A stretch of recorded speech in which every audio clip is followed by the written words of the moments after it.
আজকে আমি অন্যরকম করে একটা রেসিপি করব, সেই রেসিপিটা আপনাদের সাথে শেয়ার করব। চলুন কি রেসিপি শেয়ার করি তা ভিডিওটা সম্পূর্ণ দেখে যাবেন, টেনে টেনে দেখবেন না, তাহলে কিছুই বুঝবেন না। হ্যালো বন্ধুরা, রাখি কিচেন ভিলেজ ফুড চ্যানেল আপনাদের সবাইকে স্বাগতম জানাই। আশা করি ভালো আছেন। আজকে আমি রান্না করব হলো নলা মাছ। এই মাছটা হলো ভ্যাসালের মাছ। আপনারা যে ভ্যাসাল চেনেন সে অবশ্যই কমেন্ট বক্সে এসে কমেন্ট করে জানিয়ে দিবেন, আর যে না চেনেন তাকে আর কিছু বলার নেই। আজকে আমি এই ভ্যাসালের মাছ দিয়ে রেসিপি করব। কি রেসিপি করব তা আপনাদের সাথে শেয়ার করব। রেসিপিটা সম্পূর্ণ দেখে যাবেন। দেখে ভালো লাগলে অবশ্যই লাইক কমেন্ট শেয়ার করে দিবেন। দয়া করে রাখি কিচেনটা সাবস্ক্রাইব করে নেবেন। এর মাঝে আমি মাছগুলো সুন্দর করে কেটে পরিষ্কার করে ধুয়ে নিয়েছি। এখন লবণ হলুদ মাখিয়ে কিছুক্ষণের জন্য রেখে দিব, মাছটার ভিতরে ভালো মতন যেন লবণ হলুদটা ভেতরে ঢোকে তার জন্য। এখন লবণ হলুদ মাখানো হয়ে গেছে, আমি ঢাকা দিয়ে কিছুক্ষণের জন্য রেখে দিব। তারপরে এসে গেলাম আপনাদের মাঝে রেসিপিটা করার জন্য। এখানে আমি নতুন সবজি নিয়েছি, এই সবজি দিয়ে আজকে মাছ রান্না করব। নিয়েছি ফুলকপি, দুটো আলু, একটা টমেটো আর ধনেপাতা। আলু আর হলো ফুলকপিটা কেটে নেওয়া হয়ে গেছে। এখন সুন্দর করে পরিষ্কার করে ধুয়ে নিব আমি। ফুলকপিটা অনেক টাটকা, তার জন্য আজকে ভাবলাম নলা মাছ দিয়ে ফুলকপির রেসিপিটা অন্যরকমভাবে করে আপনাদের সাথে শেয়ার করি। এখানে আমি দুইবার পরিষ্কার পানি দিয়ে সুন্দর করে ধুয়ে নিচ্ছি।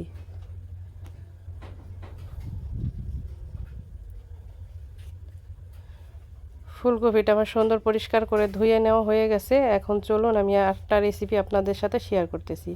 এখন আমি কড়াই বসিয়ে দিয়েছি, কড়াইতে সরিষার তেল দিয়ে দিলাম। এখন আমি সুন্দর করে বটবটি ছোট ছোট করে কেটে নিয়েছি, আর হলো 4টা কাঁচামরিচ কেটে নিয়েছি। এখন আমি লবণ আর হলুদটা দিয়ে বটবটিটা সুন্দর করে মাখিয়ে নিব। এখন বটবটিটা ছেড়ে দিলাম। এই বটবটি ভাজাটা আমার অনেক খুব পছন্দ, তাই এইভাবে করে নিচ্ছি। এখানে আমি আলু পেঁয়াজ কিছুই ব্যবহার করি নেই, খালি ভাজা করব। এর মাঝে আপনাদের কিছুদিন হলো ভিডিও দিতে পারি নাই, তার জন্য দুঃখিত। কেননা আমার চুলাটায় পানি উঠে গেছে, তাই আমি চুলায় রান্না করতে পারি না, তাই আপনাদের মাঝে ভিডিওগুলো দিতে পারছি না। চুলাটা আমি 2 ঘন্টা পর্যন্ত জাল ধরিয়ে রেখেছিলাম, তারপরে আমি রেসিপিটা করতেছি। দেখুন আমার চুলার চতুর্পাশটা ভিজে গেছে। এখন দিয়ে দিলাম গোটা জিরে আর দিয়ে দিলাম হালকা লবণ, যাতে মাছটা যেন লেগে না যায়।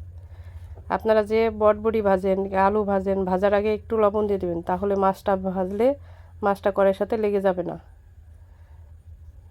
দেখুন আমি মাছটা এক পিঠ ভাজা হয়ে গেছে, এখন উল্টেই দিচ্ছি।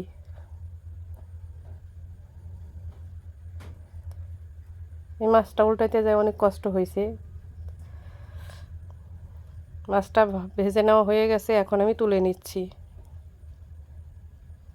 দেখুন মাছগুলো আমি লাল লাল করে ভেজে নিয়েছি। এই মাছটা অনেক টাটকা ছিল, তারপর আমি ভেজে নিচ্ছি। ভাজা মাছটা খেতে ভালো লাগে।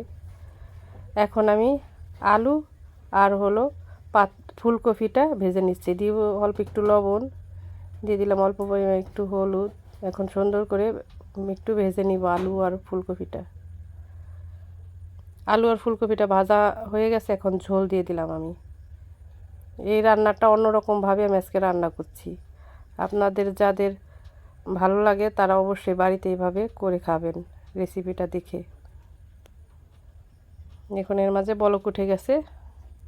এখন আমি ব্লেন্ডারের ভেতরে মশলাটা ব্লেন্ড করে নিয়ে দেবো। দিলাম 3 টুকরা আদা, দিয়ে দিলাম একটা টমেটো কেটে, দিয়ে দিলাম আদা, জিরা, ধইনা, শুকনা মরিচ, কাঁচামরিচ।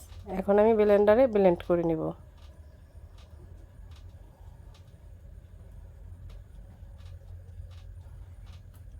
ব্লেন্ড করা নিয়ে হয়ে গেছে। এখন আমি তরকারিটা ঢেলে গামলায় নামিয়ে নিব। দেখুন আলুটা কত সেদ্ধ হয়েছে।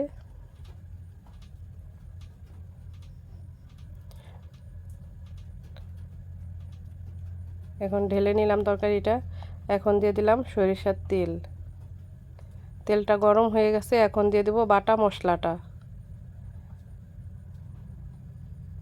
মশলাটা ভালো মতন কষিয়ে নিব।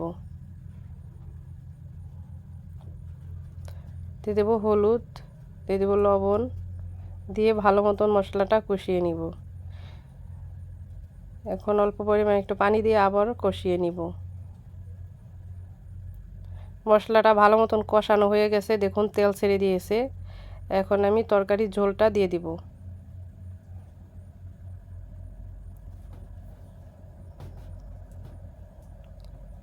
এখন ভালো মতন ফুটে গেলে মাছটা দিয়ে দেব। আপনারা প্লিজ একবার হলেও ওইভাবে ট্রাই করে দেখতে পারেন, আশা করি ভালো লাগবে রেসিপিটা। দেখুন এখন মাছ ভাজাগুলো ছেড়ে দিলাম।